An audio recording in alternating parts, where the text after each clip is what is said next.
الجزائر تعلن على مشروع جزائري قطري بقيمة 3.5 مليار دولار لإنتاج الحليب المجفف. نتمنى أنكم تشتركوا في القناة وتخلوا الإعجاب على الفيديو هذا من أجل خوارزمية اليوتيوب، وأيضا إذا حابين تدوا الفكرة كاملة شاملة على الفيديو هذا وتخرجوا معطيات أكثر دقة يجب متابعته للنهاية. راح نتكلم في الفيديو هذا على طبيعة المشروع هذا في حد ذاته، على شركة بلادنا اللي راح تستثمر في الجزائر، على طريقة تمويل المشروع هذا، على الإنتاج اللي متعلق ببودرة الحليب أكثر منه بالحليب الطازج. أيضا راح نتكلموا على ملاحظات أو ربما تحفظات وأيضا أفكار وحلول اللي تخلينا مستقبلا نستفادوا أكثر من النوعية هذه من المشاريع، خاصة في ظل غياب شركات جزائرية تستثمر أو تساهم في المشروع هذا، واقتصر الأمر على الصندوق الوطني للاستثمار. المشروع هذا شراكة جزائرية الصندوق الوطني للاستثمار بنسبة 49%، قطرية شركة بلادنا بنسبة 51%، بهدف الوصول كمرحلة أولية لإنتاج 190 ألف طن من الحليب المجفف، ثم بعد ذلك الوصول إلى إنتاج أكثر من مليار لتر من الحليب، هذا حسب تصريحات رئيس مجلس الإدارة لشركة بلادنا القطرية معتز الخياط. شركة بلادنا تأسست في الحقيقة سنة 2014 وبدأت حقيقة في إنتاج مزارع نموذجية ابتداء من سنة 2017 بعد الحصار الخليجي على قطر، لأنه كانت قطر تستورد أغلب الحليب والألبان تاعها من السعودية. هذا اللي خلى الشركة تستفاد من دعم حكومي كبير اللي خلاها تبدأ النشاط العملي تاعها وتبدأ تحقق في إنجازات عملية ابتداء من سنة 2017. الشركة هذه في بدايتها وحتى الآن تعتمد على تقريبا بنسبة 100% خارج التسيير والتمويل على الأجانب، على الخبرة الأجنبية، ابتداء من استيراد أكثر من 4000 بقرة حالوب من الولايات المتحدة الأمريكية، ثم للعملية الإنتاجية سواء اعتماد على أكثر الأبحاث تقدما في مجال تربية الأبقار الأجنبية الغربية، من خاصة الولايات المتحدة الأمريكية، ألمانيا واليابان، البيطرة، إنتاج الحليب، إنتاج الأكل ولا المزارع اللي خاصة بتوفير الأكل للأبقار، مثلا اختبار عينة الحليب اللي ياخذ فقط الآن 30 ثانية عن طريق استخدام نظام الجودة المعترف به عالميا HACCP اللي اعتمدت عليه الشركة هذه باش تزيد المردودية تاعها في الإنتاج. كخلاصة الشركة هذه استفادت من أزمة صارت في الخليج بمحاصرة قطر اللي خلاها تستفاد من دعم حكومي، واعتمدت على يد عاملة أجنبية مؤهلة، وحتى العمالة اللي تعتبر أقل تأهيلا اعتمدت على عمالة اللي جاتها من دول تعتبر فقيرة، خاصة بعض الدول الآسيوية، اللي خلاها تدير مشروع جد ناجح اللي مكنها أنها تغطي كل الطالب تقريبا على الحليب والألبان في قطر. القيمة السوقية للشركة تقريبا 2.5 مليار ريال قطري، يعني تقريبا نحن نتحدث على 270 مليون دولار أمريكي. أرباح الشركة حسب بورصة قطر وصلت إلى 130% كأرباح سنوية لسنة 2023. من خلال الاطلاع على التقرير المالي للشركة اللي راح تلقاوه في الوصف، بالمناسبة راح تلقاو في الوصف المصادر اللي نعتمد عليها في الفيديوهات تاعي هذا من أجل مصداقية أكبر. كي نطلعوا على التقرير هذا راح نلقاو بلي الشركة فاتحة رأس مالها للمساهمين، ولكن 69% من رأس مال الشركة هذا يسيطروا عليه فقط اعتقد 32 مساهم. يعني هذا واضح انه الشركه هذه مركزه المساهمه في راس مالها، وهذا امر جد عادي وطبيعي لشركه قطريه. في المشروع هذا ما عندناش بيانات كافيه باش نعرفوا طريقه التمويل تاع المشروع، يتحدثوا على شراكه بين شركه قطريه والصندوق الوطني للاستثمار. كم نسبه المساهمه في راس مال الشركه هذه اللي راح تاسس عن طريق الشراكه؟ ما عندناش. اذا اخذنا بعين الاعتبار انه الصندوق الوطني للاستثمار داخل في شراكه في المشروع هذا، يعني راح يوفر التمويل. لما نروحوا للصندوق الوطني للاستثمار والتاسيس تاعو اللي كان سنه 2020، اللي هو عباره عن شراكه بين البنك الخارجي والبنك الوطني الجزائري، الهدف تاعو في الاساس هو تمويل الاستثمارات بالجزائر. كم من النسبة اللي راح يدخل بها كرأس مال الصندوق الوطني للاستثمار. إذا كانت نسبة 49% مثلا، أنا أرى أن النسبة هذه كبيرة، لأنه من المفروض الاستثمار الأجنبي المباشر هذا يجي بالنسبة الأغلب منه أو كله قطري، لأنه أصلا راح نستفادوا أكثر من رأس المال الأجنبي اللي يجي لقطر، خاصة أنك توفر له يد عاملة، توفر له المياه، توفر له الرقعة الجغرافية، توفر له الطالب واجد، يعني واضح الأرباح مضمونة. يعني تقريبا راح تستفاد الشركة هذه من امتيازات كبيرة جدا اللي ما راحش تلقاها في الكثير من الأسواق، خاصة أنه عمليا مازال ما عندهاش مشاريع على أرض الواقع في دولة خارج قطر. هناك حديث على استثمارات للشركة في قطر، في مصر لم يجسد حتى الآن. على الغالب دوما نصطدموا بحاجة اسمها البيانات لما نجوا نتكلموا على مشاريع خاصة بالجزائر، غياب تام للشفافية.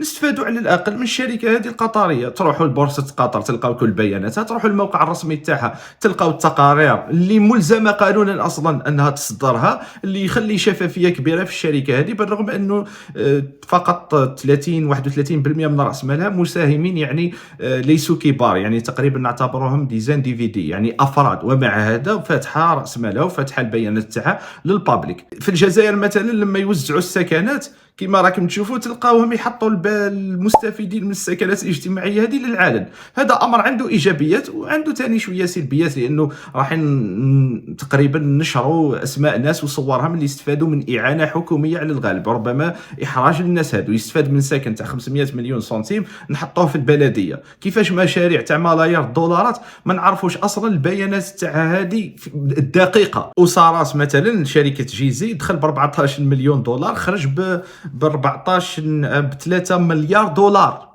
يعني الاستثمار اللي جابوا هذا كرأس مال كان قليل جدا واستفاد من سوق كبيرة، وفي النهاية إجمالي التحويلات تاعو للخارج جاوزت 3.5 مليار دولار، اللي أثرنا في النهاية على أسعار الصرف.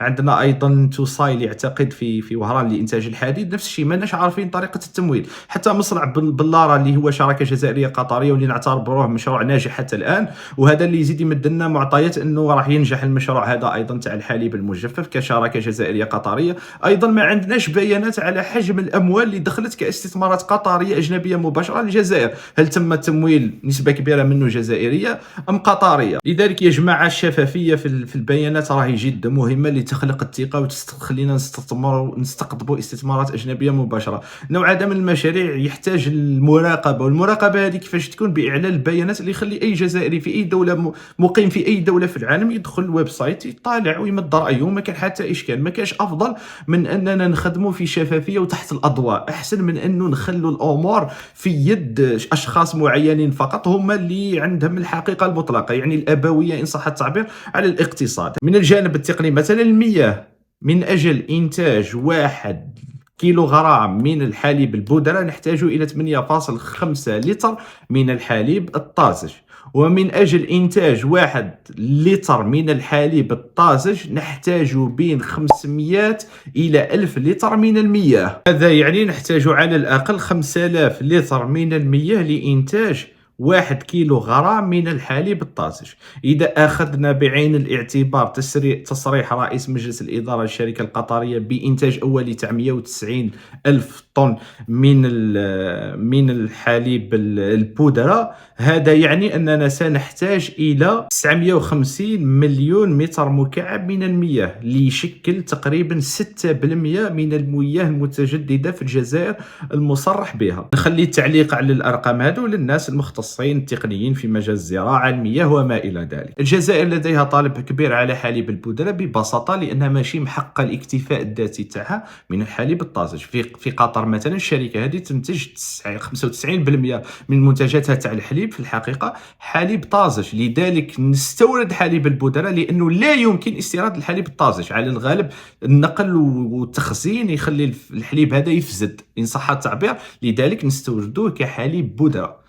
الإشكال المطروح هنايا بما أن الشركة هذه راح تستثمر في الجزائر، ما الذي يمنعها من أنها تنتج الحليب الطازج؟ نقدروا نتفهموا أننا ننتج نسبة من الحليب بودرة بناء على احتياجات السوق حاليا كبداية، لكن في المستقبل يجب لا نقاش في ذلك التوجه نحو الحليب الطازج. حسب رئيس مجلس الإدارة تاع الشركة تكلم أنه راح يكون عنده مصانع أخرى في ولايات أخرى، وتكلم أنهم ينتجوا حليب بودرة. لماذا خاصة الولايات الشمالية الشمالية اللي النقل والتوزيع فيها يكون سهل، لماذا يتم إنتاج النوع هذا من الحليب في الولايات الشمالية؟ لو تروحوا مثلا الكونديا هذه ولا الحضنة مثلا، الصومال فقط هي اللي تستورد حقيقة في الحليب الطازج ومش في حليب بودرة. كونديا صار لها مشكل في إنتاج الحليب في الجزائر في فترة كورونا، لأنه تستورد الحليب البودرة وتستخدمه في إنتاج الحليب الطازج هذاك اللي تشتروه على شكل معلب. إذا عوض من أنهم مثلا المصنع هذا يتعامل مع الشركات هذه في المستقبل، يقدر ببساطة أن يوفر لهم الحليب الطازج اللي هما يعدلوا عليه، يزيدوا له المياه، المهم يدخلوا عليه بعض الصناعات التحويلية باش يخرجوه معلب جاهز للاستهلاك. الشركة هذه تقدر في حد ذاتها تنتج حليب طازج في أضرار مثلا، ولا ما باليش واش هي الولاية، وتعلبه وترسله على الغالب مدة شهر تقريبا بعد التعليب. تقدر تبيع المنتوج هذا وتخليه حتى في المحل، يعني ما راحش يكون عندنا مشكل كبير، خاصة أنه الشركة هذه مثلا في قطر عندها كل التكنولوجيا اللي تخليها تبرد الحليب 5 درجات تحت الصفر باش ما يفسدش، يعني عندها خبرة في طريقة التعليب وكل شيء في قطر. مثال يعني قطر نقدر ناخذها كمثال. أنا بالنسبة لي نقدر نتفهم أنه الشركة هذه تحوس على أرباح إضافية من خلال إنتاج حليب البودرة، لأنه إنتاج حليب البودرة يخليها أنها تنتج مصنع سلاسل إنتاج خاصة بحليب البودرة باش نوفروه للمواطن على شكل حليب بودرة. ولكن الجزائر على العموم والجدوى الاقتصادية من النوع هذا من المشاريع يخلي الحليب الطازج أفضل جدوى اقتصادية. كل دول العالم تقريبا الآن، كل دول العالم إلا الدول اللي تستورد الحليب على الغالب يوفروا الحليب الطازج كمنتوج نهائي للمستهلكين على الغالب. يعني الدول الخليجية، الأوروبية، أمريكا، كلهم عندهم الحليب الطازج. لذلك أتمنى أنه يراعى الأمر هذا بعين الاعتبار في المستقبل. احنا الهدف تاعنا في النهاية هو توفير وتحقيق الاكتفاء الذاتي لاستهلاك الجزائريين من الحليب. ولما الجزائري يكون عنده الخيارات وتاع الحليب الطازج مثلا بأسعار مناسبة، علاش تتحتم عليه يروح يشري حليب البودرة اللي راح تاني هو أيضا يكون عنده سعر مرتفع، لأنه وببساطة تكلفة الإنتاج عليه تكون أعلى. لذلك يجب الموازنة بين تكلفة الإنتاج وبين المنتوج النهائي في الأخير اللي راح يوصل للمنتج الجزائري ولا المستهلك الجزائري عفوا. لما نشوفوا الشراكة جزائرية قطرية عن طريق الصندوق الوطني للاستثمار نتأسف، والله مؤسف، نتأسف على اللي فات علينا. يعني واش ضيعنا يا جماعة؟ الشركة هذه ما دارت والو، الشركة هذه ماشي حاجة خشينة. الشركة هذه كل ما قامت به وفرت رأس المال وجابت القاوري يخدم لها. هذا ما كان من غير مجلس الإدارة اللي على الغالب فيه المسيرين الماليين للشركة والمساهمين الكبار فيه برأس المال. الباقي الموظفين وكل الديبارتمنت اللي موجودين في الشركة مشرفين عليها دي زاميريكا ولا ألمان ولا يابانيين خاصة، وبعض العقول العربية اللي كانت مهاجرة وعادت رجعت لقطر من أجل العمل. يعني هذه الشركة وبكل بساطة وفرت رأس المال وجابت الأجنبي يخدم فقط، ولات شركة قطرية اللي تستثمر في دول من بينها الجزائر، وربما مستقبلا حسب بعض الأخبار متجهين أيضا لدخول السوق القطري. يعني هل هذا الأمر صعب في الجزائر؟ يعني هل صعب على الصندوق الوطني للاستثمار أنه يمول شركات جزائرية ولا يساعد شركات جزائرية باش تدخل النوع هذا من المشاريع حتى نولوا ماناش قادرين ندخلوا متعامل جزائري؟ مثلا في مصنع بلارة الشريك الجزائري هذاك شركة وطنية، على الأقل شركة وطنية تدخل في العملية الإنتاجية لا إشكال لا خوف. ولكن في الحالة هذه كيفاش نقل الخبره، كيفاش راح نستفادوا، كيفاش هذا المشروع يخلينا نستفادوا باش نبنوا اقتصاد حقيقي اللي فيه قيمه مضافه حقيقيه اللي تقدمها الجزائريين، اللي يقدموها الجزائريين عن طريق شركات جزائريه. كخلاصه المشروع هذا تحتاجه الجزائر وجد ضروري، خاصه انه فاتوره استيراد بودره الحليب تجاوزت 3 مليار دولار. اختيار الشركه هذه ارى انه اختيار صائب، والشركه هذه عندها مستقبل كبير. يعني لما نطلعوا بياناتها الماليه ارباح سنويه وصلت 130%، استفادتها من تكنولوجيا وخبره اجنبيه جد متقدمه، خبره في التسيير امتدت الى 6 سنوات. اختيار الشركه هذا انا نشوفه جد موفق، خاصه التجربه الجزائريه، الشركات الجزائريه القطريه اراها انها موفقه حتى الان. بطبيعة الحال المشروع هذا راح يوفر كما هو مصرح تقريبا 6000 وظيفة عمل مباشرة يعني في المزارع على الغالب. أيضا هذا الأمر إيجابي، راح يفتح مناصب عمل، راح يخلق بعض التنمية ولا يساهم في تنمية اقتصادية. في المقابل عندنا إشكالية تاع عدم توفر بيانات وشفافية واضحة للناس باش تشوف.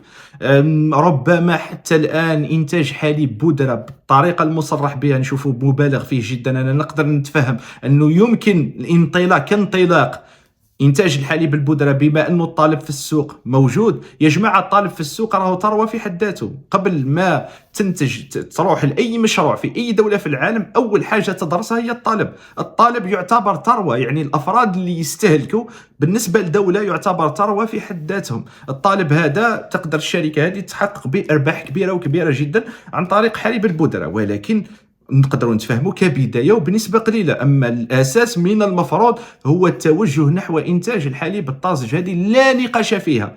غير ذلك الجدوى الاقتصاديه راح تميل اكبر للشركه القطريه. ايضا عندنا امر مؤسف ومحزن جدا اللي هو عدم قدره شركه جزائريه وعدم دخول شركه جزائريه في انتاج الحليب كشراكه من اجل انتاج الحليب. يعني القطر صحراء تقريبا، ما عندهمش ثقافه تربيه الابقار ولا خبره في تربيه الابقار.